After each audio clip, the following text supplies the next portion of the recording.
Ça fait du bien de redevenir humain et de rentrer à la maison. Alors voyons ce que j'ai raté. Zion a fait une critique de Lucas et la seule chose que les gens ont retenue, c'est qu'elle s'est trompée dans la prononciation d'un nom. Désolé. Wetzel, lui, est toujours porté disparu. Larsen a déposé une demande pour critiquer les 120 zones et les zoodômes. What? Je vois aussi que nous avons une nouvelle recrue. Je suis Rolsas, je suis dresseur de Pokémon. Quant à Zenmas, Ansem et Saïs, ils ont été mater des filles en maillot de bain, tenter de cambrioler une banque, déclencher une révolution robotique, participer à un Mortal Kombat divin, dit du bien d'un remake Disney, regarder ma version zone étrusieuse durant la terreur, et maintenant il ose ses indices islamistes. C'est le mec le plus accueillant de tous les temps. J'étais pas au courant. Nous, on va s'installer là, ne faites pas attention. Et je crois que l'incro a assez duré comme ça, passons à l'épisode du jour. Qui commence avec Anne qui montre à Spring des objets qui viennent de son monde, avant que ne sonne l'heure du repas. Un repas à la sauce locale. Je comprends ta réticence, mais je ne pense pas que tu aies beaucoup de choix dans le coin. Quoi? Mes petits plats mitonnés ne sont pas du goût de la princesse? Vetsé, Anne se lance dans des réflexions sur grand-père Hop Hop qui, exaspéré, décide d'aller faire la sieste en se plaignant du comportement irrespectueux de la jeune fille à son égard.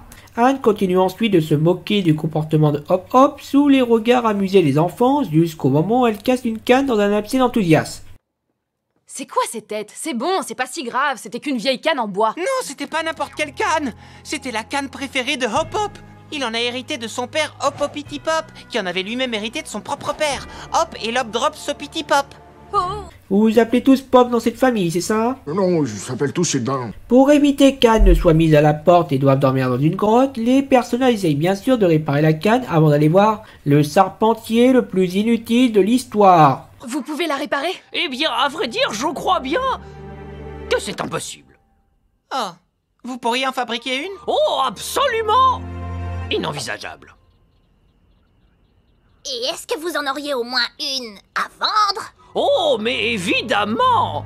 Mais, pas ce modèle. Après qu'il ait raconté sa vie, il finit par lasser une info utile. La canne venue d'un arbre maudit au fond de la forêt. Anne prend une photo et les autres partent sans demander leur reste.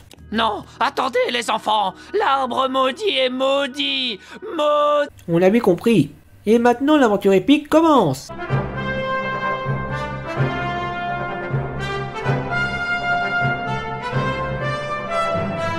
Eh ben c'était rapide. Arrivé à l'arbre, nos héros repèrent une branche qui pourrait faire une bonne canne et la récupèrent quand...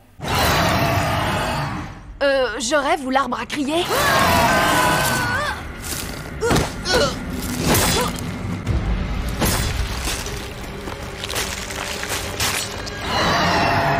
Un arbre insecte, c'est un concept original. Et on a les droits d'auteur pour l'éternité. Ah ah. Une petite course-poursuite qui ne peur les insectes plus tard, nos héros sont déjà de retour au village, suivis par l'insecte en bois. Et attendez, je viens de me rappeler de quelque chose. Pour le maire Fausse-Maury, votre sécurité passe avant tout. Ce type est aussi inutile que le charpentier.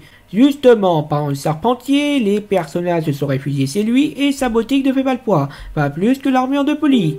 Heureusement, comme par hasard, le charpentier avait une termitière. Et termites? Qu'est-ce qu'un menuisier fabrique avec ça? Je suis un homme complexe. Qui permet de dévoiler la vraie apparence du monstre. J'admets que le concras est assez marrant. Malheureusement, les autres vont devoir laisser la canne pour rembourser les dégâts. Et ils apprécient le fait qu'ils ne s'en tirent pas comme ça et doivent assumer quelques conséquences pour leurs actes. Et quand grand-père Hop Hop se réveille, il constate que les autres ont dû faire un truc loose, Anne s'excuse d'avoir cassé sa canne et se prépare à partir sur les yeux larmoyants de ses amis. Hop Hop admet alors que sa parole a dépassé ses pensées et qu'il n'avait pas l'intention de la mettre sans abri, juste de faire preuve d'autorité. Donc vous êtes pas fâché pour la canne? Non, si, je suis absolument fou de rage. Tuez de corvée vaisselle jusqu'à nouvel ordre. Et pas de cuisine, ça serait sexiste. Alors avec cet épisode, on sent que le niveau baisse un peu, et que c'est quasiment un épisode filler, car à part remontrer que Polly est sujette à la corruption, que ce monde est bizarre et introduire le charpentier, cet épisode ne raconte pas grand chose, à part donner une petite leçon de vie à Anne. Après, ça restait assez sympa à regarder cette petite aventure, et ça reste assez bien pour qu'on reste dans un niveau neutre, on va dire.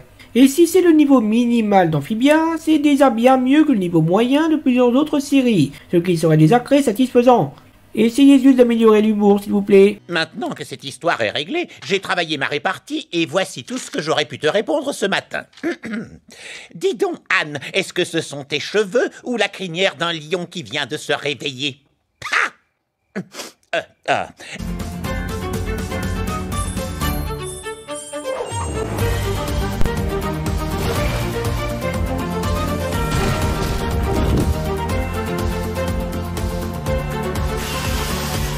Vous n'êtes qu'un misérable incompétent. Patron, laissez-moi encore une chance. Très bien, mais c'est la dernière. Je vous laisse toute la saison 1 pour obtenir un résultat. Je vais raccrocher. J'ai des choses à faire dans la galaxie As.